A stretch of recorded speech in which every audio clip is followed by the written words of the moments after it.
పెద్దపల్లి జిల్లా ధర్మారం మండల కేంద్రంలో స్వర్గీయ రాజీవ్ గాంధీ 33వ వర్ధంతిని కాంగ్రెస్ శ్రేణులు జరిపారు. స్థానిక అంబేద్కర్ చౌరస్తాలో స్వర్గీయ రాజీవ్ గాంధీ చిత్రపటానికి పూలమాల వేసి నివాళులర్పించారు. ఆ తర్వాత స్థానిక ప్రైవేట్ ఆసుపత్రిలో రోగులకు పండ్లు పంపిణీ చేశారు.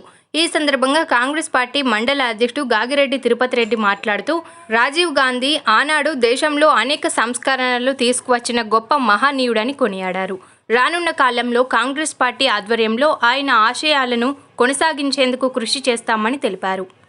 స్వర్గీయ రాజీవ్ గాంధీ గారు మాజీ ప్రధాని భారతరత్న గారి 33వ వర్ధంతి సందర్భంగా ధర్మారం మండల కేంద్రంలో అంబేద్కర్ చౌరస్తా వద్ద ఘన నివాళులు అర్పించడం జరిగింది. రాజీవ్ గాంధీ గారు చేసిన సేవలు దేశానికి సాంకేతిక విప్లవం తేవడం కానీ మరియు హరిత విప్లవం లాంటి తేవడం కానీ ఆయన హయాంలో జరిగింది. ఆయన బలిదానం దేశానికి అంకితం. వారి కుటుంబం, వాళ్ళ తల్లి కానీ ఆయన కానీ ఈ దేశం కోసం ప్రాణాలు అర్పించడం జరిగింది.